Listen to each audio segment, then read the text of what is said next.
Welcome to the Squared Circle Gridiron. I am Don Wayne, joined today by Ricky and Ron. How you guys doing?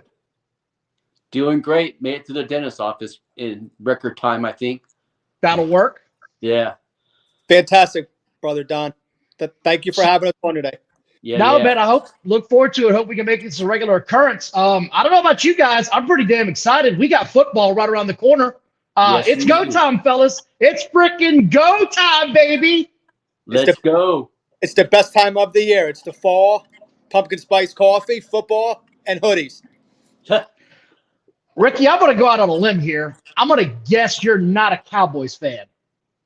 That would be accurate, Don. That is a bad word to say. Yes. How long you been an Eagles fan there, Ricky? Probably since I was about 9 years old, so about 38 years. And what got you hooked on them? Man, it goes all the way back to the early days.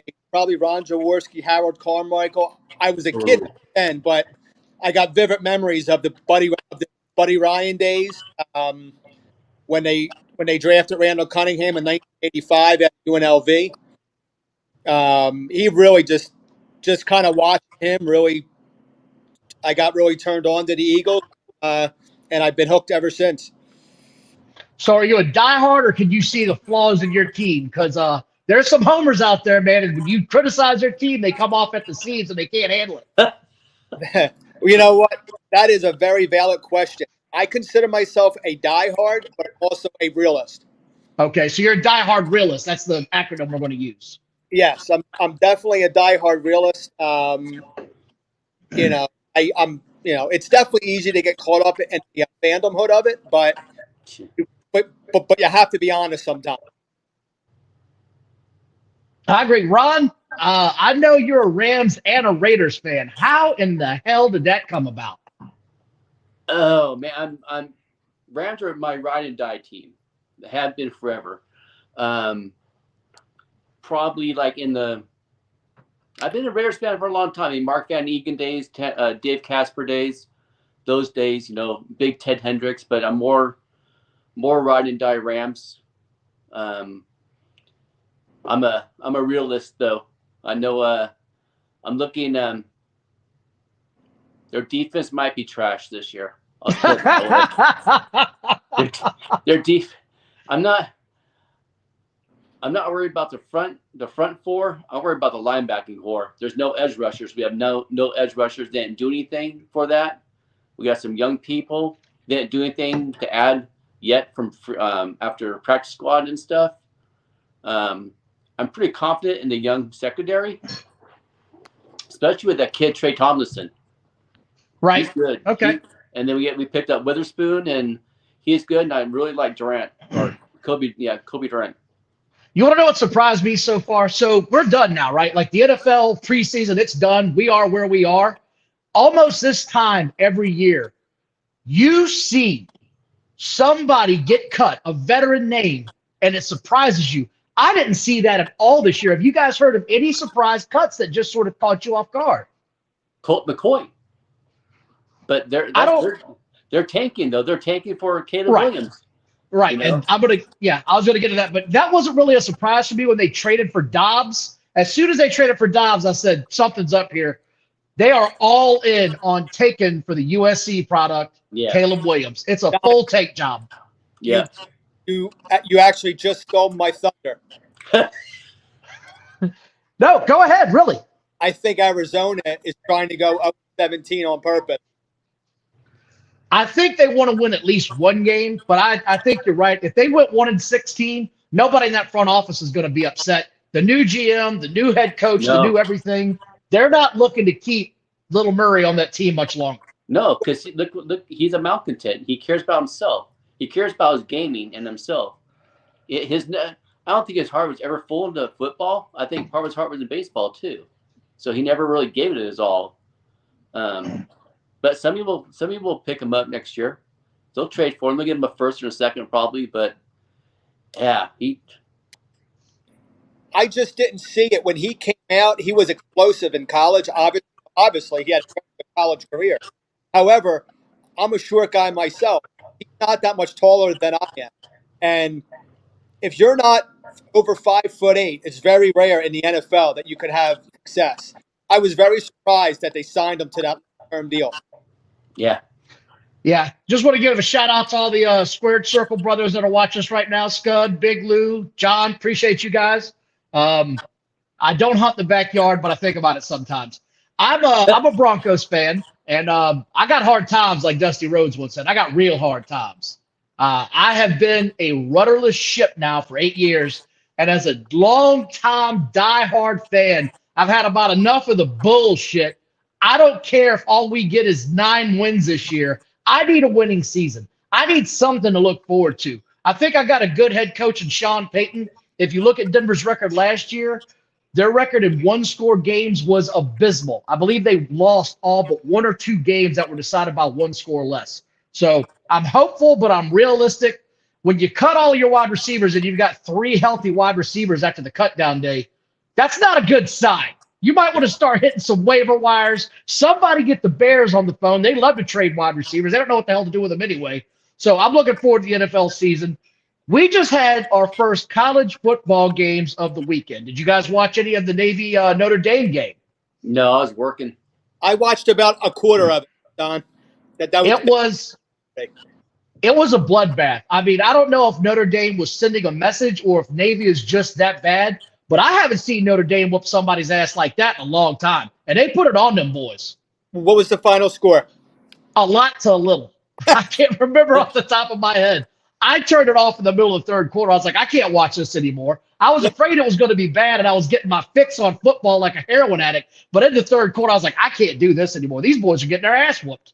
Listen, I got to be honest. I love college football, and I watch Notre Dame, but it's just like the Dallas Cowboys. They absolutely drive me crazy. It's one of those teams you either love or you love to hate. I don't think there's any kind of an in between on that. That's how I feel about them. Long-time Trojans fan, so you know. I was going to say, I was going to ask. Trojans fan, I had money on it, Ron, that you were a USC guy, and that's why I'm excited to talk about this next part. Right? Did you happen to catch the USC game that night? No, I was I didn't get home till after midnight. Damn, Ron. What quarter were you working? It was a day, brother. It was a day. Hey, Ron, how far back do you go at USC? Are you talking the OJ days? I'm going back as see memory, Anthony Munoz, Pat Hayden, Marcus Allen. Okay. Lynn Swan. Yeah. Yep. Okay. I'm going to take a guess here. Are you a Penn State guy? I'm not a diehard Penn State guy. I'm actually a South Carolina Gamecock fan. That's right. I remember seeing that on your timeline some. Yeah. Oh, my God. Complete disconnect. Yeah. So I get that. It's kind of odd. I mean, I never really had a college team for years. I like State. I like this team, Michigan. But in the last couple years, my wife's brother-in-law is from South Carolina, and he's a diehard. Right. And so just sort of being around him and just kind of looking to pick a team and hold on to a team, I picked South Carolina. It's kind of interesting you say that because there's 3 or 4 things I got on my mind heading into the football season. I'm going to start with USC, right? So USC's got their boy. They got the new coach last year. Caleb was out there looking like he's going to win the Heisman. And the one question I had coming into the season was, I knew they could put some points up, but was that USC defense going to be turned around or not? And the first game showed me they still ain't fixed a damn thing on that defense. That's sad. Yeah, they brought in a Kingsbury to be a quarterback coach for them too. Good old Cliff.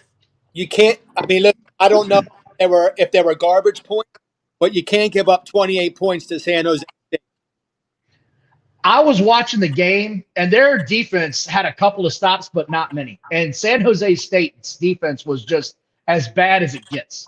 It was terrible, man. I was not happy with what I saw because I really wanted somebody out west to come in and challenge some other teams coming out of the South for the national title. And what I see right now, if they get to the playoffs, I don't know that they're going to be more than one or done, to be quite honest. Well, let me ask you this: who do you have in college Final Four if it Well, started tomorrow? see, and that's the other part of this where I got questions about, right? So usually when you're going into the season and the SEC, you've got a pretty good linear thought process on who's going to be good and who's going to be bad based off of last year's players. Well, look at the favorites from last year: Alabama, LSU, Tennessee, and Georgia. They all have one thing in common. Yep. They got brand new quarterbacks that you've never seen play more than a few snaps. And until that gets sorted out, I honestly don't have an idea who to bet on in the SEC. I don't have a clue to bet on. What, Tennessee? That's a You great like one. Tennessee? That's a very good one, Ron. I saw. Well, last year is probably the first time in a long time that I actually sat down and watched a lot of college football. And so I saw a lot of Tennessee games, a lot of TCU games. That was early games here in California. Tennessee looked good, and that kid Milton, that dude can throw. He can throw. I would look out for Tennessee and maybe Texas too. See, Larry, he's on that LSU bandwagon, man. He's convinced they got a quarterback. I don't know. I got to see it first. I got to see it out of Bama. I got to see it out of Georgia. Here's why I'll give Alabama the edge, because of their coach. He's a fantastic coach, and I don't think it matters who he has. I mean, it definitely matters, but that boy can coach, man, and he always has that team ready to go.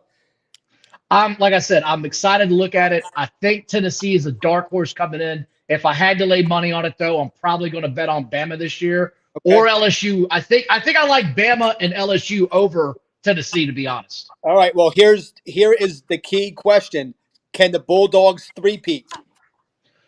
I don't know, because they've lost so much talent on that defense. You can't lose that much talent. I mean, right now, the Philadelphia Eagles ought to change their damn name to the Philadelphia Bulldogs. You're just taking all their players, man. It's crazy. And I tell you what, and if we want to just kind of talk about the Eagles just real quick, picking the players. For years, the Eagles didn't draft those schools like that, take linebackers, take the defensive ends. And they've kind of smartened up in the last, 5, 6, 7, 8 years where they're going after the teams that are winning the college championships, because that's where all the really good players are. Well, not just that, they're picking their key players. They're not just picking anybody. They're having the key stars from those teams fall literally in their lap. I mean, I've never seen anything like it. I don't know how Howie Roseman is doing it, but years ago the Eagles would draft a fireman from North Carolina, right? And they were trying to be smarter than everybody. Now they're just using common sense. Who's the best fucking player? Let's take them. That's what the Rams lack right now with their drafting. So I know we've also got a lot of South Carolina people out there. I know you're one of them. So that was another part that I was looking at, right?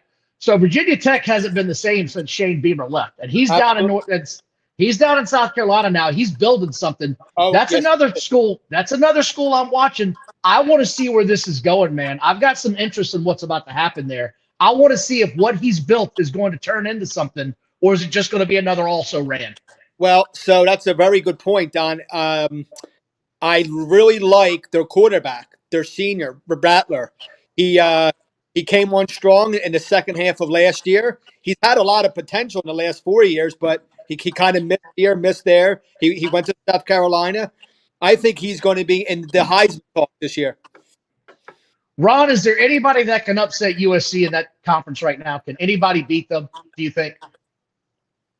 No, man. Utah has their number. But the one team that I'm actually interested in the Pac-12, or is it going to be the Pac-4, or whatever it's going to be next year, is Colorado. I want to see what Deion Sanders is going to do. I want to see what hype is about his son. I want to see the hype about Travis Hunter. That's going to be interesting. I'm interested in Colorado State and seeing what Deion Sanders is doing out there. He's making a lot of noise, man. You're going to talk all that noise, you better do something, because that's a lot of trash talking he's doing out there. Yeah. I'll tell you what, though. Give him about 2 or 3 years when those recruiting classes come in. he's definitely going to build something out there because he could get See? kids to come out there. See, but I'm gonna go against you on this one. I'm gonna tell you why. It's not the same anymore. Kids can transfer. The transfer portal is real. You need to build a winner within 2 years, or you're never going to do it. That's the way I see it. Yeah. If you can't get a winner in 2 years, it's not going to happen. And he's used the portal really good too. That's what I'm hearing. I mean, look at what Lincoln Riley did out in USC. I mean, he had a Heisman favorite candidate year one. Came with him out from Oklahoma. Why Oklahoma didn't try to hold on to that kid more, I'll never know. So those are a couple of the ones I was looking at going in for college.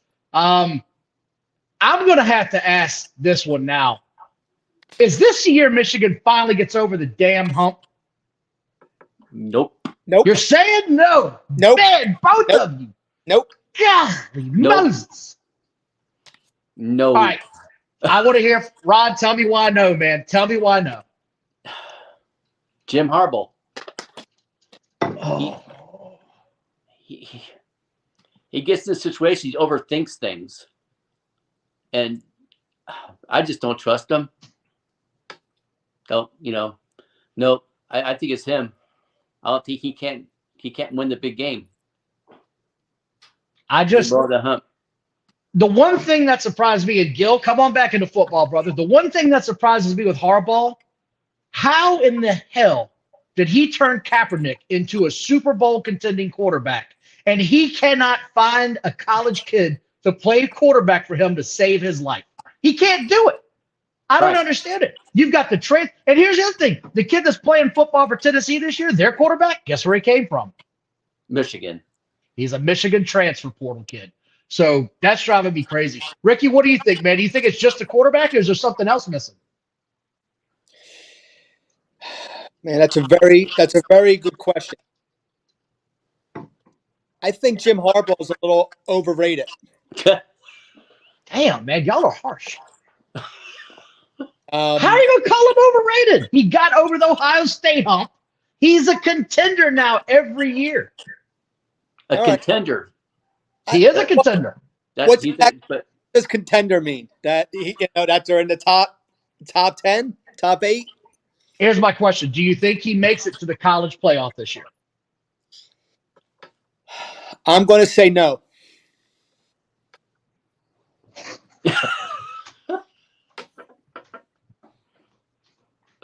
Come on, man. He's going to be in the playoff. There's no way.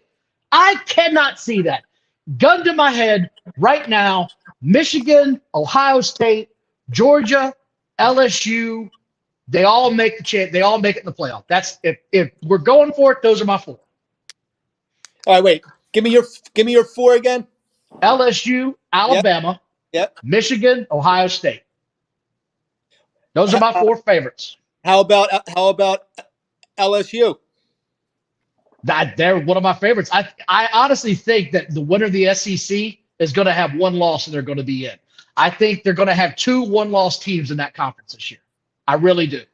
I think the Big Ten is also going to have 2 1-loss teams. And here's my thing. They can't deny it anymore on college football, right? You can't deny it anymore. The SEC and the Big Ten are the powers of the conference of the football world. Just get the 2 best teams out of those 2 conferences and be done with it. Because I don't think is it this year or is it next year they go to 8 teams? I can't remember off the top of my head. I think it's next year. It's next year as well. That's what I thought. Yeah, that's what I thought. Yep. Saban's going to build a winner. LSU, I know, is loaded for bear. Ohio State, apparently they've got 2 really good quarterbacks. And I just feel like Michigan now, they have figured out they're going to run the ball and they're going to beat you with defense. And that's what they're going to do, and they're going to keep doing that. They're going to run you into submission before it's all said and done. Harbaugh, I think, has just said, to hell that I can't get a quarterback. Here's 45 damn runs. Stop this guy. No, how many TCU and Utah were in the championship game last year, right? No. TCU made the playoffs. Yeah, they didn't play and got housed. They made it to the championship game and got housed and showed why they shouldn't have been there, in my opinion. Just my opinion. Utah made the playoffs last year too, correct? No, they did not. I don't think it was Ohio State, Georgia, TCU, and Michigan. Nope. Yeah, in Michigan. There was the 2 Big Ten schools that got in last year. and they cut out Alabama. I think Utah is on the fringe of it, if I remember right. Yeah, but I don't look at Utah and see them in the same light as I do any of those Big Ten or SEC schools. I just don't see it. I don't think they lost too many people, and they were actually a pretty tight team. They had really good defense for the most part. I think the only person that lost is Kincaid. So the quarterback had a good running back, so they might be a sneaky team out of the Pac-12. If USC can't get by them. How do you guys feel about Oregon? Not a chance. Not a chance. They're going to do what they do every year. They're going to wear some really awesome uniforms and choke in big games. That's their motto. That should actually be their motto. We look awesome. Watch us lose big time. That's what they do.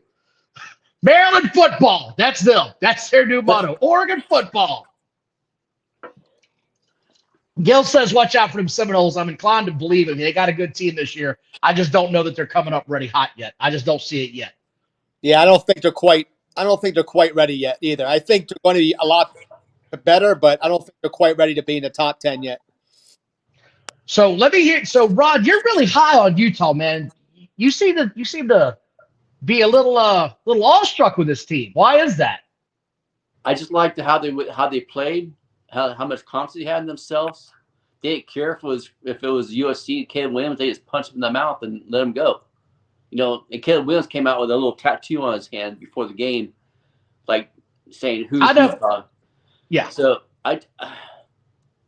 he also had the fingernail polish going on. Did you see that? Yeah. Yeah, the fuck Utah on his fingernails, and that's one of my things with Caleb Williams, man. Is if you're going to be a leader of men, you've got to have a little bit more class than that. I just think they're a well-built team. A well-built team. They play all good phases. They had a good running game. They had good, decent receivers. And the quarterback was good. Not spectacular, but you don't need to be spectacular sometimes to be good. You just need to be good and let it go. Well, how about we go outside the box a little bit with a team that has been very, very good in the last couple of years, prior to last year, the Clemson Tigers. How do you guys feel about that? I'll let you go ahead, Ron. You can cover that one for a minute. I don't know. I don't know enough, to be honest. So I'll get in on this one. Being here in Central Virginia, the ACC, a lot of teams in this area, Virginia Tech, Virginia, it's a rivalry between them. Clemson looks like they've lost something, and I can't figure out if it's the coaching that's been plundered or if they're not getting the same level of talent in them doors anymore. They had a quarterback that they thought was going to be superior to Trevor Lawrence, and that was just a complete wash. That kid, I don't know what happened. I know that the few games he played his freshman year, he looked legit like the next star, and then something happened. I'm not sure what. And I don't know that they have a quarterback right now that I would trust on that team. So they'll probably be in contention for the ACC. I just don't think they're going to beat the Seminoles out. I do think the Seminoles are going to win the ACC this year, and I think they're going to win it pretty handily. Okay. Why, are you high on them? Are you high on them, Ricky? Are you high on them Clemson Tigers? I'll be honest with you. No, I'm not. I think they actually dropped out of the top 15. I really like your answer. Something happened to them the last 2 years with talent-wise. I'm not quite sure. I can't put my finger on it, but they always had that quarterback, whether it was Trevor Lawrence or it was, Sean or whatever. I just don't see them having that talent to be able to overcome the top 6 teams. So there's some college football games this weekend coming up. I'm going to start watching immediately tomorrow. I can't wait. College football is officially full force go this weekend. I'm going to watch tomorrow night's game. The big matchup of the weekend is LSU, and I think it's Florida State. Is that correct? I want to say it is. Yes. Who you got, LSU or Florida State? We'll end the college talk on that note before we get the NFL. Who you got? I want to hear it. All right, I got to ask this. Who's favored and where is it? I don't know either one of those. I haven't looked it up. I want to say LSU's favored no matter what, and I'm going to say they're favored by 5 points. All right, so I think it's at Florida State. I don't know what the spread is, but I'm going to go. I'm going to take the Seminoles in this one. Really? Home team. Florida State has something to prove. I'm gonna go with the Seminoles. Yep, going to Seminoles too. Ron, you're going Seminoles too. See, I wasn't going to talk a whole lot of football games out the gate. I'm taking LSU. I Okay. just think that team has got some talent on it. I've got a lot of faith in their head coach. As long as he stops trying to use that ridiculous Bayou accent, I think he's all right. Don't ever do that again, Chad. That was terrible. Don't ever do that again. So I'm going to take LSU. So we got it there. All right. Let's talk a little NFL now. A lot of cuts today. A lot of teams building their practice squad players. You being a Philly fan, let's start with you. Anybody get cut you were surprised? We talked about earlier there were no big names, but did anybody get cut from your team where you went, what? We need that guy. No, the only guy that got cut the other day was Greg Ward. He was like their fifth wide receiver. He'll probably go on the practice team. There was some people talking about him, but other than him, there hasn't been any surprises. No. Okay. What about you, Ron? None. No. None. None. None. All, no. None. All the people. Well, actually, Logan Bruss, who was their third round draft choice last year, was released, but he actually signed a practice squad. He was the biggest surprise. So he just needs some development. He had ACL, MCL injury, second preseason game last year, so he never developed. He's about the only one, maybe Daniel Hardy, but they re-signed everybody they dropped, and they signed Maurer as a kicker because they released the only kicker they had on the team, which was just stupid. Speaking of stupid, Bill Belichick cut both of his backups. What the hell's going on in New England? So I was watching NFL Live before I leave, and they said he had to make decisions on other positions. So he cut them, hoping that they make it to the waivers. So they made it to the waivers, so they're back on the practice squad now. Yeah, but who's their backup? Are they going to sign McCown? I hadn't seen yet. I've been kind of busy, and I haven't seen a whole lot of the waiver wire. They'll probably have Zappy come up 3 games because you can do 3 games.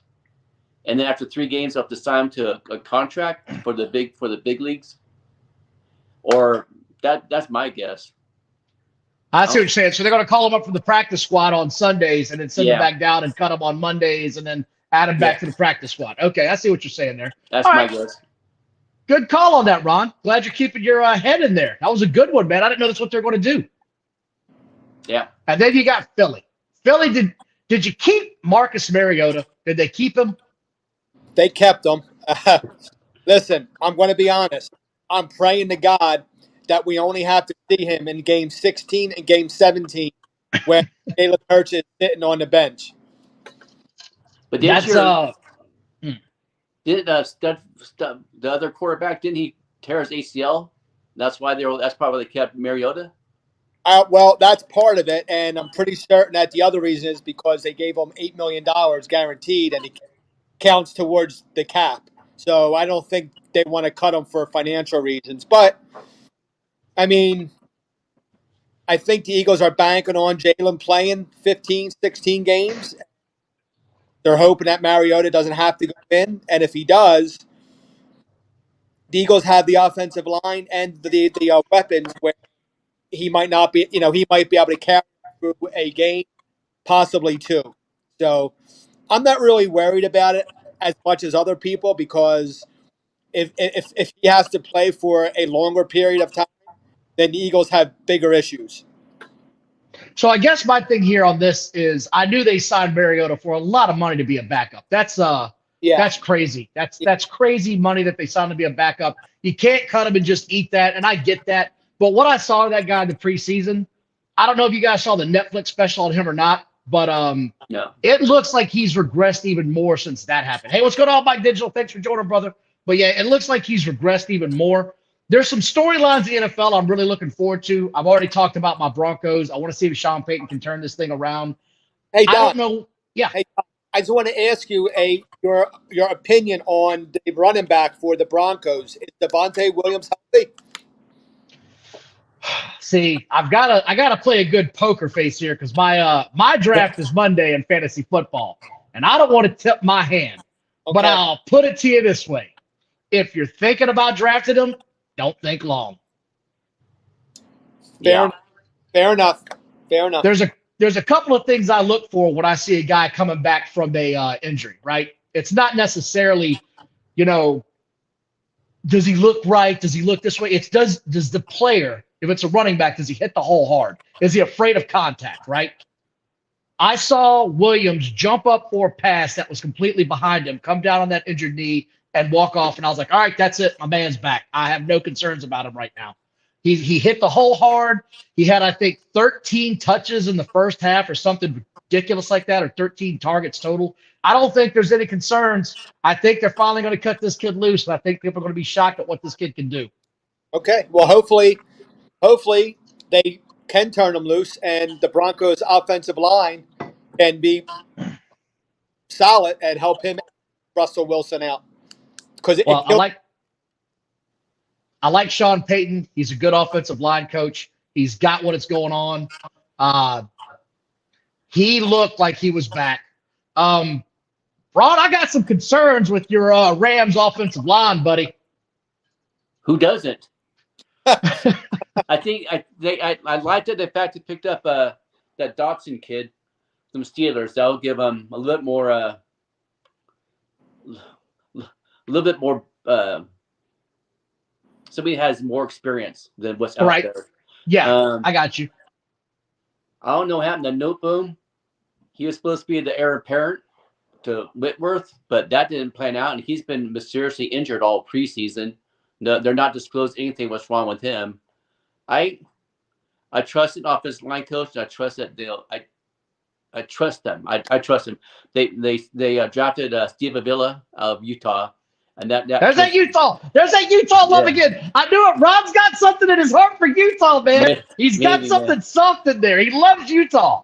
Maybe I'm a Ute by heart. I don't know, man. But the kid's a mauler. And him and I think it's Achium at left tackle. He was an undrafted free agent 2 years ago. Yeah. He might turn us up. And Whitworth has had good things to say about him, too. A lot of good things to say about him. So I trust offensive line. I think they're going to run more this year. Ron, it's kind of funny that you got to think for Utah. Believe it or not, I used to live in that state. Oh, really? I swear to God, I've been all over this country, man. I've lived everywhere from Tennessee to frickin' Texas to Utah and back, man. So Utah was fun. I get why you love it. You got a little soft spot for them. That's cool. The other part that I've been looking at is storyline-wise is the Cowboys signed and traded for Trey Lance. What is that about? And I missed something? And didn't say anything to McCarthy or Dak Prescott about it.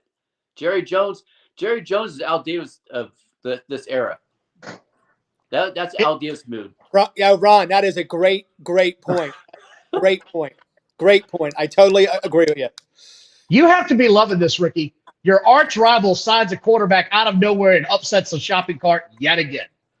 I am. It is such low hanging fruit right now. I'm trying not to say anything to upset anybody. Well, you know what? I for the life of me, I don't understand. I don't know why they signed Trey Lance. Is it for his upside? Is it to push Dak? Is it some kind of insurance policy? I mean, I just don't understand what Dallas is doing. I don't really care, but I just they had him graded as a second round draft pick last year. So I think Jerry Jones always been enamored with him. So I think it's the upside and probably to push Dak, you know. Well, and plus it's just shiny new toy for Jerry Jones. Well, you know what? Just to kind of backpedal a little bit, I was going to make a point about the Eagles signing Marcus Mariota, and I think part of it was they didn't want to sign anybody or make any kind of, let's say, quote unquote, quarterback controversy that would kind of upset the apple cart with Hurts, since he's their number one guy. And I think Mariota was sort of like a safe bet. Well, he Yeah, looked like a safe yeah. bet until the pads came on this year. Well, Yeah, but Hurts is more secure with himself than. I am so surprised. I actually thought he was going to get cut after game 2, after preseason game 2. I thought the Eagles were just going to cut bait and say, we'll pick somebody else up off the heap. So I've got a couple other storylines that I'm watching this year for the first couple of games. The Giants are intriguing to me because I honestly feel like they've done some great drafting. Both the offensive and defensive line should scare the hell out of anybody that's going to step on that gridiron with them because they can get after you on defense and they can protect that quarterback in open holes. I feel like the Giants improved. It's all on Daniel Jones now to prove he's an actual starter of the NFL and not just a serviceable quarterback. I look at the Green Bay Packers, and they're doing it again. It's early, but if they get a third quarterback in a row, I'm going to shit my pants, man. That's going to be the most ridiculous run of quarterbacks in history, but it's looking like they might have something, man. And then I look at they're not better than the Detroit Lions. No. And I actually go ahead, Don. Go ahead. No, I'm gonna let you finish. I'm gonna let you finish your thought. I'm gonna let you finish. I'll tell you what. I'm actually rooting for the kid in Chicago. I don't know how good. I don't know what the Bears' record's going to be this year, but I'm actually rooting for the kid in Chicago. So I want to talk about that next week. If you guys want to come back and do this again, I want to talk about that next week. Absolutely. And LSU, by the way, is favored by 2.5. I said 5. I'd bet it. I'd bet it. Yes, sir. So here it is, right? I want to talk about next week the winners and losers of the conferences and the wild cards, and we'll go from there. And then we'll go from there. But I hear you both on Detroit. Ron, go ahead. I know you got something you want to say about Detroit. Ron, you love an undercard, buddy. You love an underdog. I just liked the way they came on last year. I mean, jeez. You like that coach, don't you? I love Dan Campbell. He's just a giant meathead, bro. He's just a giant meathead. I love him, man. And the players love him. They play hard for him. Jared Goff has came into his own. Amon St. Brown. You got the new tight end, Laporta, Gibbs. They're just set. The only thing that might scare me a little bit is their defense, but they made improvements on their defense too in the cornerback position. I think they're going to win their division. That's when I just think I'm high on them.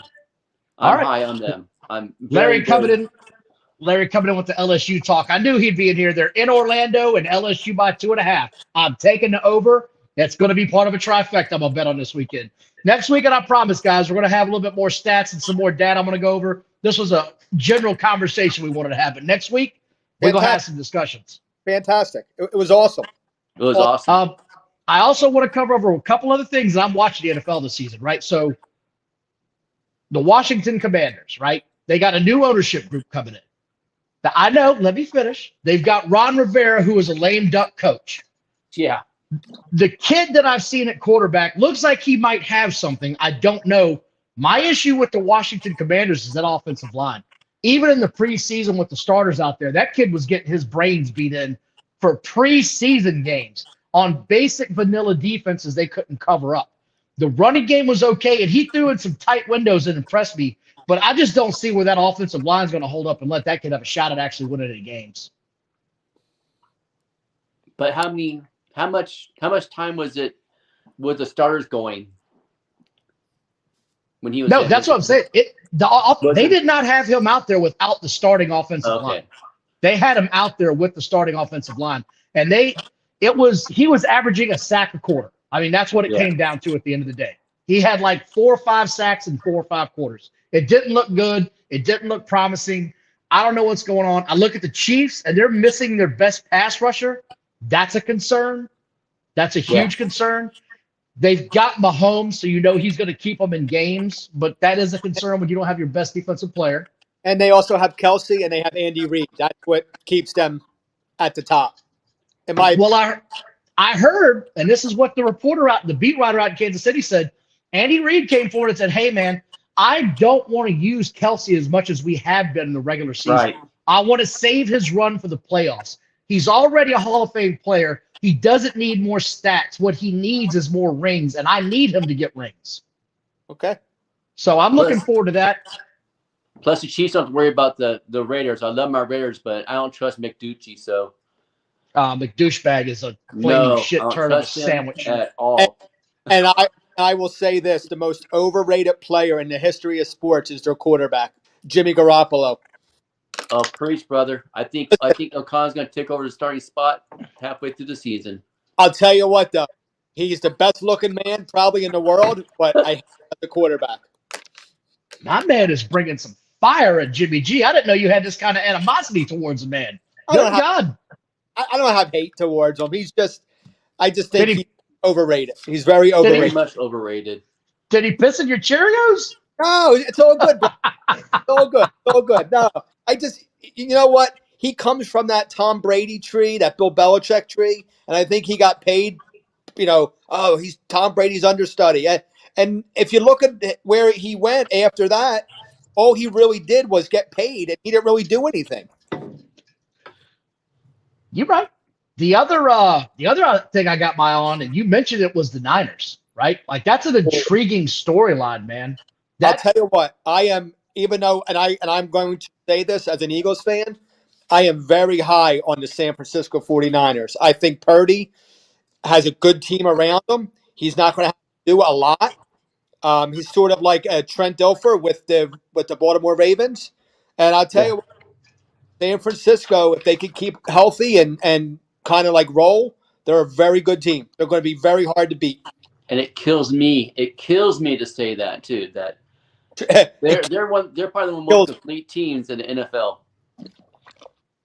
I will say this. Absolutely.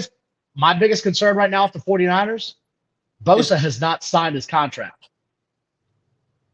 And he's not going to play until he gets one, and I don't blame the guy. No, I don't blame him either. Oh, I don't either. Absolutely not. Absolutely not. But And go ahead. they're saying that he's asking for more money than they thought he would. And reportedly, it's over that $30 million threshold. Like, he wants Donaldson money. He wants that. And I'm not going to lie, he should get it. Because he doesn't just play the pass, he plays the run better than any defensive end in football right now, in my opinion. The dude is a complete football player. I hate playing that bastard when I have to play him. The dude drives me insane. As a Broncos fan, thank God I only got to see that guy every few years. If I was in the NFC West, I'd get even more gray hair than I got playing that son of a bitch twice a year. My God. He's probably the most high motor player in the NFL. You know what I mean? His motor, every play is just boom, boom, boom. Right. You know what? I don't pay the guy. I don't care about money. Pay him. You know what I mean? If you get $30 million a year, pay him. Get it. Pay him. My man said it ain't my money. Pay his ass. I want him on my football team. Listen, pay him. You know what I mean?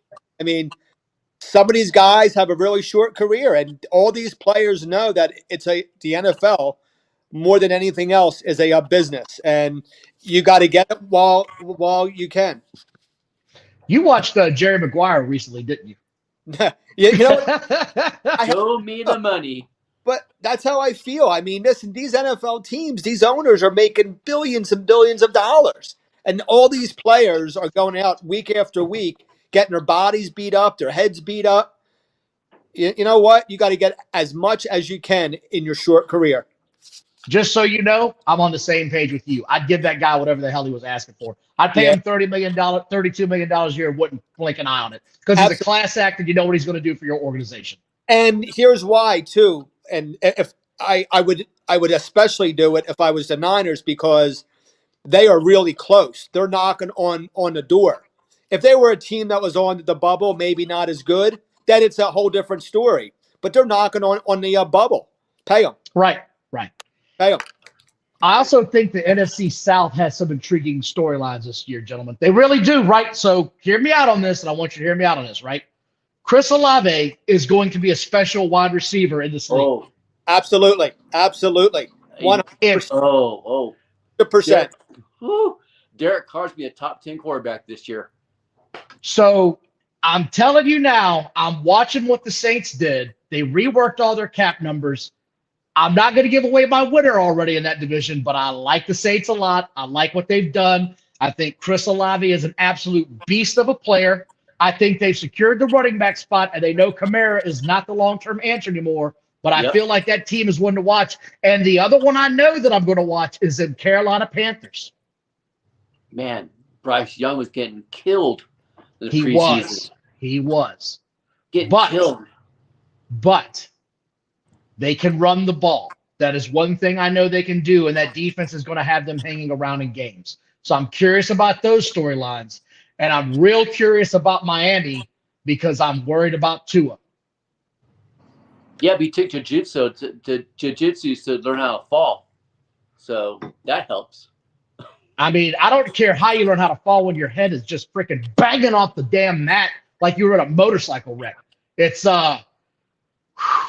one of those deals, man, where I'm kind of worried about it. You know what I'm saying? Like, because they've got a good offensive line, right? Like the Miami Dolphins don't have some slug ass line. They've got a good line, and he's still taking shots to the dome like that on the Armit. So And I'm watching that. hurt. Yeah, left I know. Yeah, he's hurt. And the last thing, So go ahead. do you think Miami has the best 1-2 punch at wide receiver with Waddle and Hill? I don't think it's I any don't doubt. know. I don't think it's any doubt. I don't know. You don't know. No. I like Devontae Smith and Brown. Well, that's I was kind of getting there, but I think if Tua stays healthy, Waddle and Hill, I mean, look, it's all about Tua's health, and he's Yeah. banged up. I mean, he's like a China doll. I want to say Waddle, though, still had like 1,200 yards and 10 touchdowns. Off the top of my head, I want to say. I think he did. I think I Yeah. think it's over 1,200. I mean, and Tyreek Hill, I think, had over 50. Yeah. And that's with frickin' Teddy Bridgewater having to play half the season looking like Teddy Bridgewater. Exactly. And the third string quarterback too. Yeah. Yeah, so that's sort of where I'm at. Like, I know you're a Philly guy, and I like Brown. When I look at Miami, Jalen Waddle is a 1A receiver. He's not a 1B. There's no doubt. There's no doubt. I actually think this year that Devontae Smith, and I think he's going to have a better offensive year than A.J. Brown. Not that A.J. Brown's going to have a bad year, but I think that this is Devontae Smith's year where he becomes a 1A guy. Like he's going to, I say 10 or more touchdowns and at least 1,200 yards receiving, if not higher. So I guess this is my last subject I'm going to cover on this before we end our first Gridiron show. The Jets, boys. The Jets. Do you like them? Do you love them? Jets, I love them. Are you curious? Oh, you love them? My man. And I'm mad about it too because I can't talk shit to my friend no more. Damn. You know Why? Because the Jets are Jets. I love the Jets. I got you. Okay, I got you. Yeah, because they used to suck. I still talk shit, but now I can't because the chemistry that Rodgers has with Wilson and just with the defense too, and how he's the defensive players that came out and said how Rodgers have pulled him aside and say do this, do that next time, and he's telling them what to look for. I like Robert Saleh. I think. Oh, yeah. Appreciate you, Big Lou. Sean Payton is a damn good coach. The Jets, I like them. I like what they're doing. I've got so many concerns on that offensive line, man. I have so many concerns. That defense is going to ball out every week. But if Aaron Rodgers feels like he's going to get hit at 40 years old, that ball's coming out, son, and it's going to the sidelines. Yeah. He is not taking them shots. I am excited about Wilson, and I'm going to give you another one here since you got your fantasy draft tomorrow. All right? Are you in a PPR league there, Ricky? Yes, sir. Is it a full PPR? As opposed to a what? Like a half? Yeah, it's a half point. Yeah, it's a full. So you get a point per PPR. Yep. Where are you drafted? I don't know. It didn't come out yet. The order. Okay. Besides Jefferson and Chase, do not be afraid to take that guy in the top 3. I'm just going to leave it at that. Oh, for sure. I am that high on Wilson this year. I'm that high on him. Well, it's funny you said that. If we could back up a minute, I think Chris Olave is in that category as well. I'm very high on Olave. So if you're picking 10 and Wilson's gone, you're not going to hesitate to pull that trigger on it. Is that what you're telling me? No, absolutely not. Okay. Absolutely. All right. We are in the same ballpark. Hey, look, I'm in the same ballpark, man. I think when it's all said and done, Olave might have 1,500 yards this year. I really believe that. There's no Yeah. doubt. If you look at the history of rookie wide receivers that have 1,000 yards, there's not a lot of them. It's a real thin class. It's a real thin class. And I think The- I think his teammate is probably in that thin class. Michael Thomas. I think he's one of the last ones. And so Waddle did it. Olave did it. Shit, we were just talking about it for the Dolphins. I'm losing my train of thought. Waddle did it. Those guys all did that 1,000-yard club as rookies. And Yeah. I think they're going to be special players. So that's just my thoughts. You guys got anything else? No, No. I think we covered a lot. All right. Well, if you guys want to keep doing this, look forward to having you again next week because we're going to have football in a week. And I'm going to have we're going to go over some winners, some losers, division champions, pre-season or, game one favorites. Let's see what we got, man. Appreciate Do it. you guys coming on. Thank you. Everybody